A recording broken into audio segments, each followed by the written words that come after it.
Hey guys, great to see you. I'm back and I'm a little bit more brown. I've been in the sun. I haven't really. I've been working really hard and we've been trying to keep the clinic open. But it's really exciting to have a new face on the Power Hour. So welcome tonight to everyone to the Power Hour. And please welcome my fantastic guest, Sophie Howe. Hiya.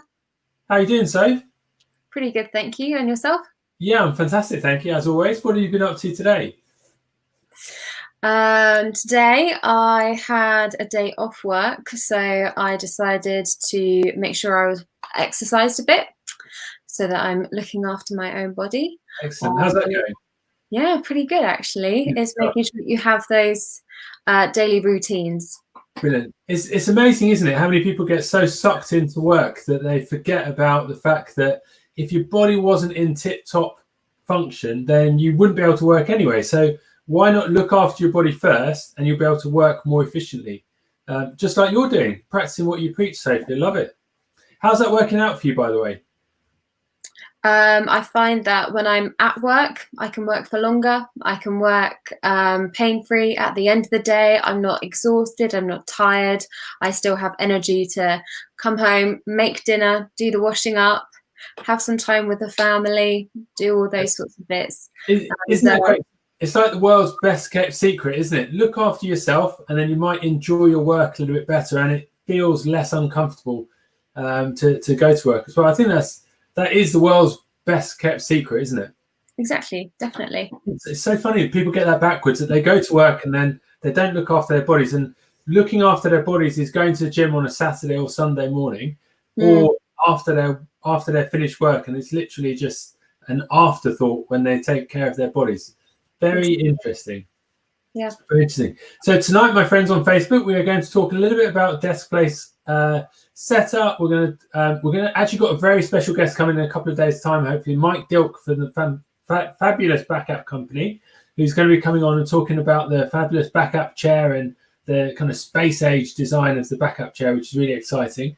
But Sophie, we see a lot of people in clinic, don't we? You're an osteopath, aren't you? Yes, I am. Excellent. So how's it going as an osteopath? You must be inundated at the moment with different cases, but do you think the workplace environment plays a lot in the type of cases that you see in clinic? Definitely. And I can definitely see a correlation from the lockdown, especially. I've had quite a few people coming in with quite similar cases, and the story seems to be quite similar as well. Yeah. Of, I've just been sitting in front of on the sofa, on the coffee table, I've been using my dressing table. I've just had the small little tablet to do all of my work. Yeah. I haven't left the house in 5 days, and you can just sort of see a correlation between each people. And I know exactly how they feel, because when we first went online with the clinic and we started doing the Zoom consultations and things that we're doing for the clients we've been looking after, I stupidly, and I should have known better, tried to do the whole thing on my laptop. I've got a 13-inch MacBook Pro, and that was the most painful experience ever. I was getting to the end of the day, I was grumpy, more grumpy than usual. I was more tired than usual. I had a bit of a headache as well. So those are the common symptoms that you could be experiencing right now if you've been spending a lot of time working in a suboptimal environment. What didn't help as well was that I was stuck at my desk a long time. So I was doing from pretty much 8 in the morning till 8 or 9 o'clock at night. So that's an extraordinarily long day stuck in the same place. Now I get up and have a little bit of lunch now and again and walk around, but with the effort to keep the business going and make the clients happy and make sure they were well looked after, there was an emphasis on staying at the computer, which is, I would have ended up exactly like Sophie's clients that she sees in the clinic, I guess. Yeah. So, is that similar? Is that a similar story? Headaches, migraines? Yeah. What are people come in with complaint that have when you know it's their desk or their workstation setup that's causing the problem? What are the key things that they come in with? Yeah, what other symptoms do you notice? Well, there's either a lot of low back pain or there's a lot of neck pain because they've been sitting with this kind of posture the whole time. So they're straining their necks a lot, which will really exacerbate those headaches and migraines. Yeah. The top of your back becomes a lot more arched, your Rounded, shoulders rounded forwards. You know, it affects lots of things, not just your musculoskeletal problems, but digestion. Lots of people come in saying that they're feeling a little bit blocked up, or they haven't been eating well and they haven't been sleeping well. So it's pretty sort of common things that you can see. It does affect all the body, doesn't it? I think people don't realise that sometimes, which obviously lead them to come in to get some advice and some help from us. But are there kind of key tips? So let's start at the top and work our way down. So it's very systematic. But what would you say the key thing is to? Because I know what I tell my clients when I'm in clinic, and I just wonder if it's the same thing that you tell your clients. But there's some little tips and tricks, aren't there, that we can tell people. But what is it that they need to do most importantly? What would you say the most common bit of advice is that you give to people with poor desk setup? Poor desk setup is just asking what chair they're using, the height of their desk, if they're using a laptop, if they're using a computer, if they're using a mouse, or if they're just using a little pad on the laptop. And then also ask them if they give themselves any breaks to just stand up. Yeah, exactly. I think for me, the movement is the key thing. So I always start with how long are you sat there for, how much you're moving, what is it you're getting up to do? Because I think if people are just getting up to go to the toilet and they go to the toilet for a quick one and then they come back, or quick one or a not so quick one, then they come back and it's kind of, well, that didn't take very long, and then they're back sat down. And actually, if you didn't have a quick one and you were there for a bit longer, you sat down anyway, so you're still in trouble, aren't you? Because you've been sat down in that position as well. So it's it's a bit of a dichotomy, isn't it? It's a very difficult position for people to be in physically. But yeah, so getting up and moving, that's number one. So what would you say the second bit of advice that you give to people with poor desk setup or symptoms of poor desk setup? I would ask them how they're sitting, so that they're at least, whilst they're sitting down for those really, really long periods of time, they're at least comfortable. Yeah. There's nothing worse than having to sit there at a desk for, like you said, almost 12 hours a day and just be in a really uncomfortable, be in a really bad posture all day long. Yeah. It's something that is pretty simple things that you can do to try and help yourself. There is. So Saha, hello Saha, where have you been my whole life? How are you, Saha? Great to see you. Hopefully the family are doing well. It's nice to hear from you. So Saha's asking, is there an ideal height ratio between the person, their chair, and their desk? Now that is a brilliant question. So what's the answer? Well, that's personal to each person. It depends on your height, desk height, chair height. But I would say that it's your elbows should be on the table. Your knees should be underneath the computer. You shouldn't have to reach forward to try and type or reach forward for your mouse. It should all be close enough to you so that you're not pulling your shoulders forward like this, or really taking your neck down towards the computer. Making sure that your chair isn't so high that you're just leaning over the table the whole time, or that the chair is so low that you're having to reach up to type. Yeah, exactly. So I think from my perspective, like Sophie was saying it quite eloquently, that it is a very individual thing. So clients come in and we deal with clients of all shapes and sizes. So the youngest client I've seen has been, 2 days old. The oldest client I've seen has been 102.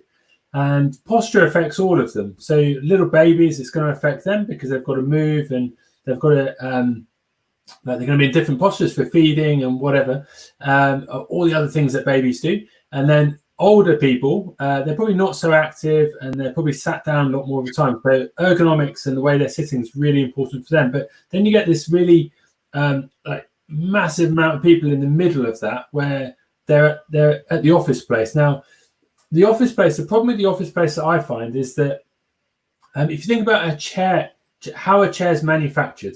So a chair is manufactured off the middle part of this graph. So you have the little babies at this end and you have the kind of little old people at this end. and then you have the big people in the middle. So the chair design is manufactured for a large proportion of people, so it fits the average person. Now, I don't know if you know these people, but I don't know any average people. Do you know any average people? Saha, any average people? I don't know any average people, but apparently we make chairs and desks for average people. But the problem with that is that you then end up in a very difficult situation, because you've got to make adjustments for the chair. Now, one of the most common things that I find in clinic is that people go out and they spend hundreds, sometimes thousands of pounds on a chair. And don't get me talking about mattresses as well, because people spend thousands of pounds on mattresses. What's all that about? The best mattresses you can buy, apart from Mammoth mattress, are Mammoth mattress. We have a relationship with them, but the only reason we have a relationship with them is because they give great customer service and their products are awesome. So if you need a mattress, go and speak to the guys at Mammoth Mattress. But as far as mattresses go, if you want to try a cheap one, a good foam mattress would be often very good. But when it comes to chairs, chairs are very interesting, because I went to buy an office chair recently and they're expensive. Yeah. They're really expensive. And I thought, the ones. Well, what am I going to do? My business is crumbling down around my ears. I need to buy an office chair to make sure I can sit to keep my business running. What do I do? So I thought, well, you could buy a cheap one, or you could buy a really expensive one. But the key thing, so when I'm choosing my office chair, for what it's worth, the key thing I'm looking for when I choose an office chair, and I'm sure Sophie is exactly the same, is how many levers and gadgets and stuff can I get on the chair? Because if I know I can get a lot of levers and gadgets, that means that I can make the chair adjustable for me. Now I'm reasonably average, I think, but I'm quite tall. I'm quite skinny, and I've also got quite long limbs as well. Oh, where's the camera? So I've got quite long limbs. So the problem with that is that if you put me in a normal office chair, the chair's great, but the desk is always too low. Always too low. And then if I put the chair lower, then the desk is like at the right height, but then my knees I'm sat like that, and my knees up in the air. So that's not good either. So it's very interesting. So what do you do, Soph? I know you sat on a stool right now. I am sat on a stool right now. I saw you wobbling a bit earlier. Yeah. So why did you choose a stool over a chair? Well, at the time, I had just bought a brand new desk, and the chair that I had beforehand didn't fit underneath it, and it was necessity almost. Yeah. But I actually quite like sitting on stools, because I find that it forces me to sort of sit up straight. Sometimes when there's back to a chair, I have a tendency to sort of slouch a bit. And I just find this comfortable. Exactly, and that's the thing, because muscles, right? They're designed to muscle. They're designed to move, and they're designed to hold things stable. So if you put someone in an office chair for long enough, what you'd find is that their muscles are probably going to become quite disused, and a technical term we call is atrophied. So they actually lose their mass. So the problem with that is that over a period of time sat in an office chair, when you're using the office chair a lot, what you might find is that you're actually losing muscle mass in the muscles that are really important to actually hold you seated. So what some clever people decided to do was to put saddle chairs and Swiss balls. Swiss balls are a really common thing that you find in offices nowadays. Put those inside offices. But the problem there is that people need to sit for a long period of time. They don't have the advantage of being able to like rest their back and sit up straight. They're kind of having to support their back the whole time. And the problem with that, Soph, if you sat on that chair for long enough, what's going to start happening with your back? Get sore. It's going to get really sore. It's like going to the gym, right? So what happens when you go to the gym too much, Soph? Get pretty sore. Get achy muscles. They're constantly working, aren't they? So what kind of things do you find when muscles constantly work? What's the problem with that? When they constantly work, they get really overused, really tight, quite rigid, and they just get a bit solid. Yeah. So the problem is they become rigid, and then you have to go and see the sports massage therapist or the massage therapist down the road to kind of get the muscles worked out. But there's a solution. What's the solution? The solution is variety.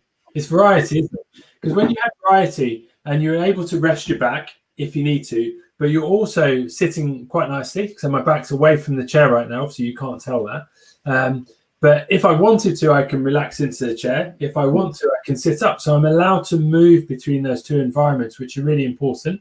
So that's the chair. But what about the seat? What kind of angle is your seat? Because I know Mike, that's going to come on to the show in a couple of weeks' time. Well, hopefully in a couple of days' time, but maybe in a week. He's got a special chair, which we have in the clinic as well. But what's your chair like that you sat on right now? It's pretty flat. Pretty flat. Yeah. How does that feel? How does that make your back feel when you sat on that flat chair? I am arching my lower back inwards, so I'm getting that sort of lumbar lordosis, I find. Do you find you're having to do that yourself though?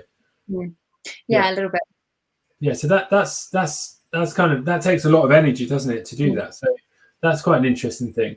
I think the reason I like Mike's chairs is because they do push your pelvis into that optimal position. So these chairs are designed around a physiotherapist. I think she was called Mary Gale, who she was working with kids with cerebral palsy.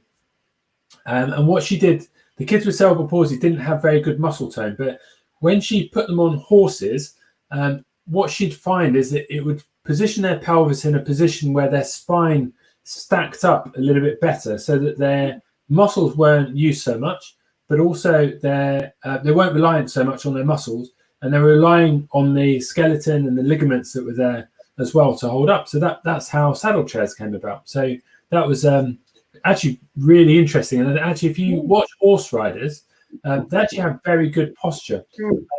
But when we see horse riders in clinic, guess where they get their problems?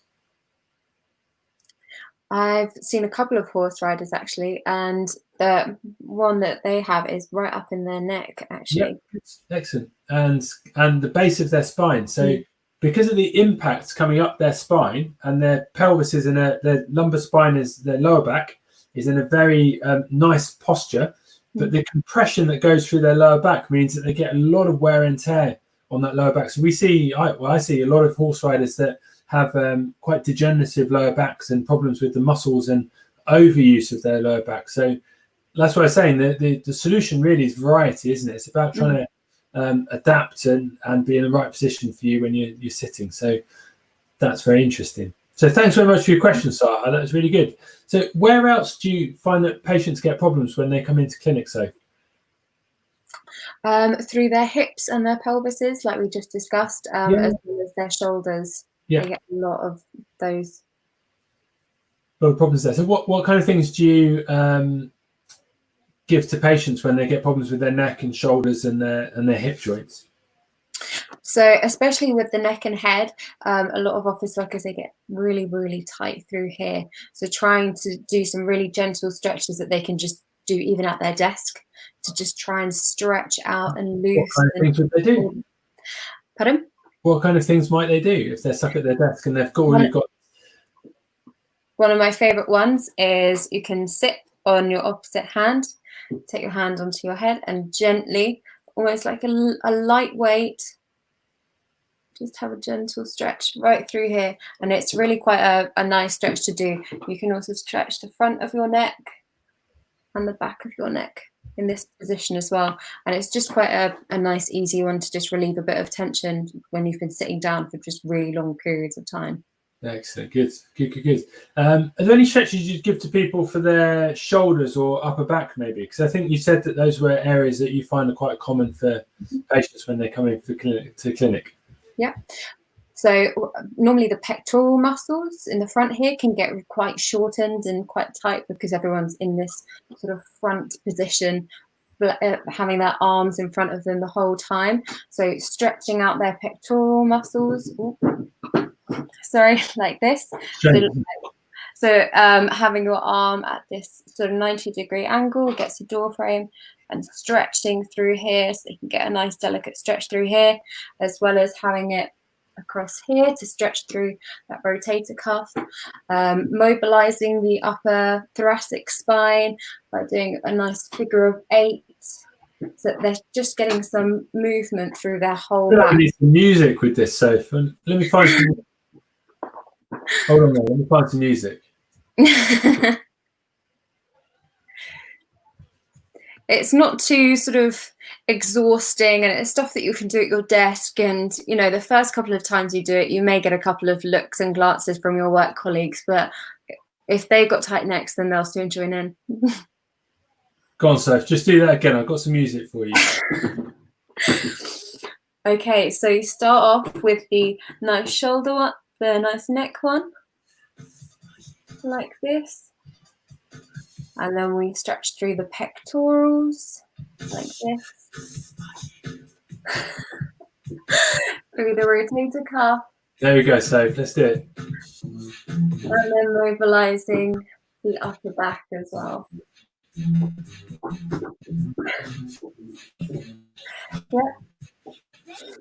And this will all feel just a little bit. Does it go, Soph? Just put your hand down here. Yeah? Yeah, you can do a couple of these, activate the muscles through Nice here. Good. Yeah, so it doesn't always have to be doom and gloom sat at a desk all day. Like, put a bit of salt and pepper on and give it the push it. Exactly. Yeah, so that's great for the upper body, but what would you do for the lower body? Because that's where most people, we see a ton of people. So you think desk place, it would be kind of like mostly neck and shoulders, but actually we see a ton of people that get problems downstairs. So with pelvis, lower back. What kind of things would you give for them? So I like to really stretch through some of the muscles that we're sitting on a lot. So stretching through those glutes as well, they can be really helpful. Or stretching through a really, really big muscle we have in our hips by doing a lunge and then leaning into it. Soundtrack. Pardon? We need the soundtrack, don't we? It's got me going now. Brilliant. Yeah. But then it's also gentle stretching through the lower back. So if you're lying on your back, this may not be office appropriate. Depends on how liberal your office is. And okay, so that's very good. That's a very good point. Because if you're stuck in, obviously nowadays you're stuck in the office, you by yourself. But when we go back to normal, hopefully, or the new normal, when you're in the office, how can you stretch your hip flexors? Because that's a really useful stretch. But how would you stretch them when you're in the office and you've got loads of people around you? It's a good question. So I would say, so when you're stretching out those glutes, you can do that sitting down. You can do that when you're just sitting at your office chair, leaning through like that. What are you doing there? Just describe that to people, because that's quite interesting. Have you lifted your leg up on top of the other one, or? Yeah, so it's almost like you've done like a sideways number 4. It's called the pigeon stretch. It's very easy to just give it a little Google, but it almost looks like a sideways number 4. You put one ankle, resting it just on top of your knee, and then you can lean forward with it. You can gently push down on the knee that you've got resting on top of your leg. Yeah. To just stretch through there. Which will just feel quite nice.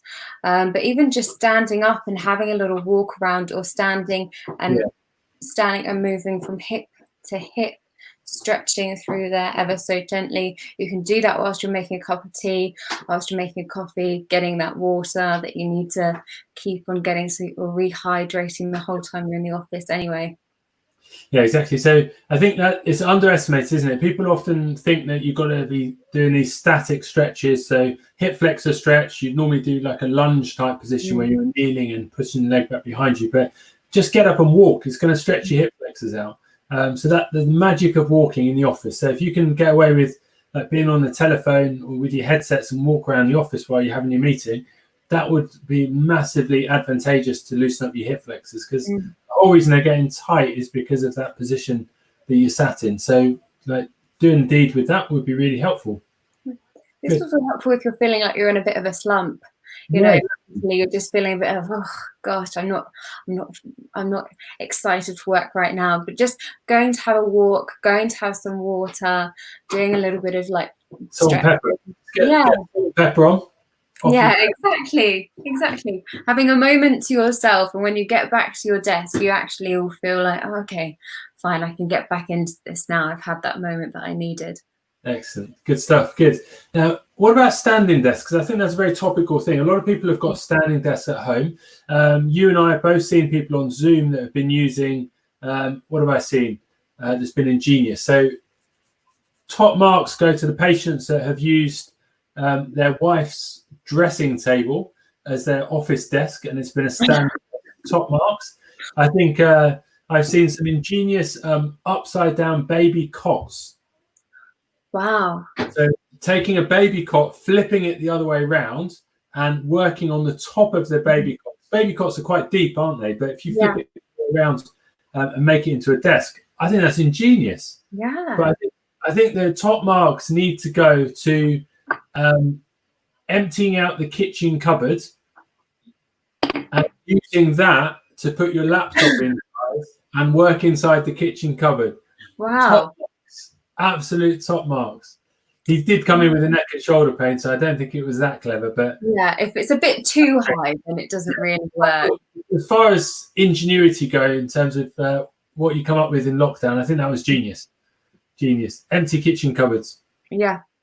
Well, everyone's been emptying them anyway because they've been going through all of the dried food, haven't they? Getting through all those baked beans.